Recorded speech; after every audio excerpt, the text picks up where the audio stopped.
Bon, Myriam, te voilà à Rambouillet. Bonjour. Dans mon château. Dans ton château. Presque un château, dans la Presque, Bergerie oui. nationale. On va me le laisser après, ça sera parfait.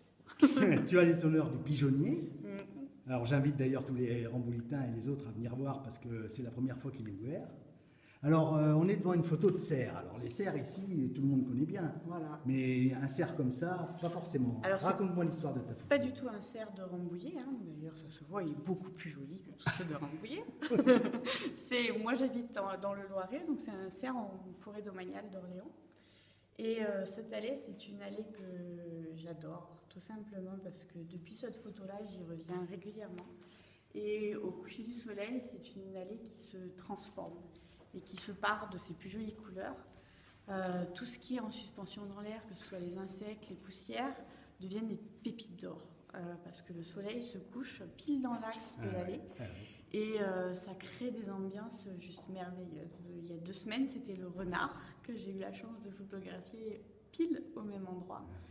Et ce moment-là, c'est pour moi un moment très très spécial puisque c'était ma première rencontre avec le cerf. Un animal que je n'avais pas eu l'occasion de photographier avant à l'état sauvage, ni de rencontrer à l'état sauvage. Donc j'étais toute novice l'année dernière, c'est tout récent. Donc ça faisait 3 semaines que j'y allais tous les soirs écouter le brame, essayer de comprendre le comportement des animaux, de voir un petit peu où est-ce qu'ils se situaient.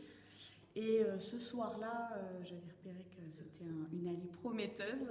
Et j'avais repéré, si on le voit, je ne sais pas sur l'image, on voit un cerf tout au bout du chemin, avec une biche là.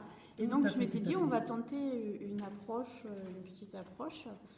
Et j'étais avec mon papa ce soir-là, qui en garde un souvenir mémorable aussi. Et on a entendu sur le côté, sur la forêt, bouger dans la forêt. Donc on a deviné qu'il y avait le cerf. Et 80 mètres à 100 mètres devant nous, parce que là j'avais que le 16-300 mm de Tamron, donc j'étais à 300 mm, donc relativement près quand même. Hein.